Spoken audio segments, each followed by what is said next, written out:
اور حدیث میں آتا ہے کہ جو آخری عشرے کا اعتکاف کرتا ہے اسے 2 حج اور 2 عمروں کے برابر اجر و ثواب عطا کیا جاتا ہے۔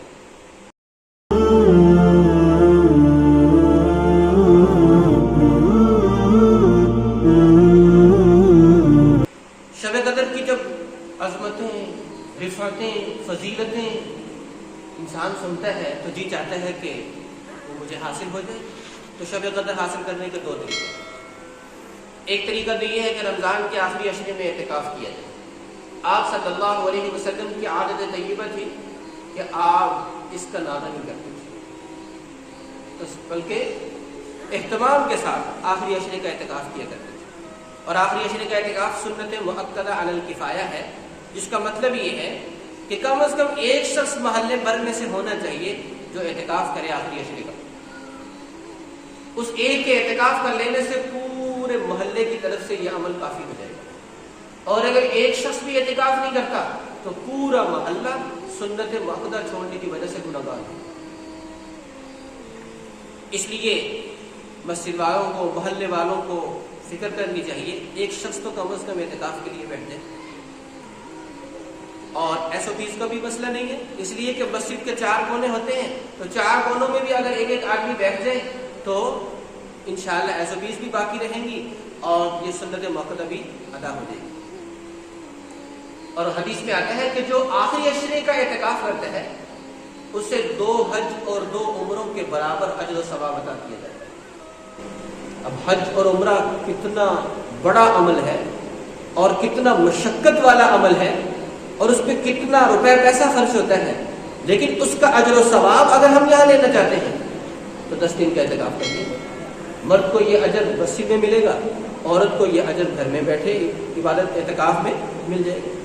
اور حدیث میں آتا ہے کہ 1 دن کا اعتکاف اس پر انسان کو جہنم سے اتنا دور کر دیا جاتا ہے کہ یہ آسمان و زمین کی مسافت بھی کم ہے۔ یہ تو 1 دن کے اعتکاف پر ایسی 3 خندقیں حائل ہوتی ہیں جن کی مسافت آسمان و زمین کی مسافت سے زیادہ ہے، اور 10 دن کے اعتکاف پر تو 30 خندقیں حائل ہو جائیں گی معتکف اور جہنم کے درمیان۔ اور مسجد میں آنے کے جو فضائل ہیں معتکف کو وہ بھی حاصل ہو جائیں گے۔ مثلا حدیث میں آتا ہے کہ کچھ لوگ ایسے ہیں جو مسجد کے لیے میخ بن جاتے ہیں، ہر وقت مسجد میں پڑے ہوتے ہیں، معتکف ایسے ہی ہوتے ہیں، تو پھر فرشتے ایسے لوگوں کے ہم نشین ہو جاتے ہیں، اور جب وہ بیمار ہوتے ہیں تو ان کی تیمارداری کرتے ہیں، جب ان کو ضرورت پڑتی ہے فرشتے آگے بڑھ کے مدد کرتے ہیں، جب وہ کہیں جاتے ہیں ضرورت سے تو مسجد تو فرشتے ان کی تلاش میں نکلتے ہیں۔ یہ فضیلت بھی حاصل ہوتی ہے اعتکاف کرنے والے کو۔ تو اعتکاف کب کیا جائے گا؟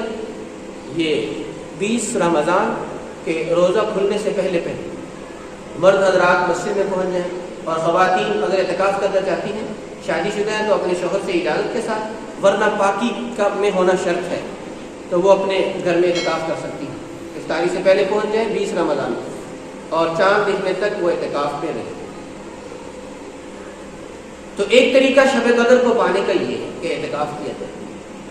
دوسرا طریقہ شب قدر کو پانے کا یہ ہے کہ چونکہ حدیث میں آتا ہے کہ آخری عشرے کی طاق راتوں میں شب قدر کو تلاش کرو، تو اس لیے 21، 23، 25، 27، 29 5 راتوں میں عشاء اور فجر کی نماز باجماعت پڑھی جائے، تراویح پوری 20 رکعت پڑھی جائے۔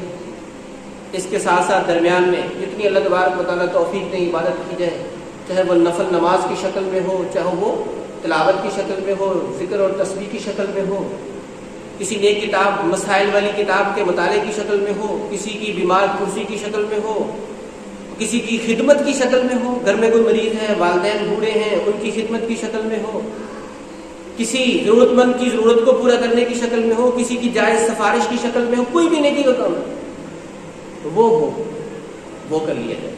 تو جو آدمی یہ کام کرے گا انشاءاللہ اسے بھی شب قدر نصیب ہو جائے گا۔ اور اگر زیادہ عبادت نہ کر سکیں، صرف نماز ہی باجماعت پڑھی جائے عشاء اور فجر کی اور تراویح، تو کم از کم یہ کیا جائے کہ گناہ نہ کیا جائے، گناہ سے بچا جائے، انشاءاللہ اللہ تبارک و تعالی محروم نہیں فرمائے گا۔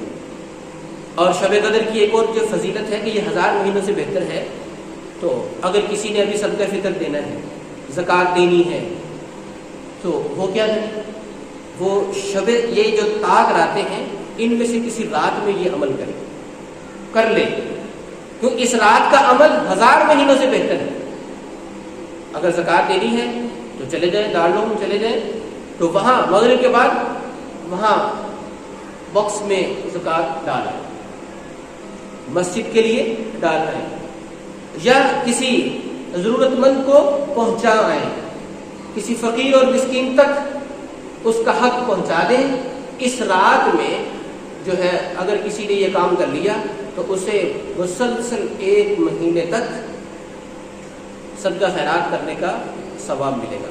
دعا ہے کہ اللہ تبارک و تعالیٰ اپنے فضل و کرم سے، اپنی رحمت سے ہم سب کو شب قدر نصیب فرمائے.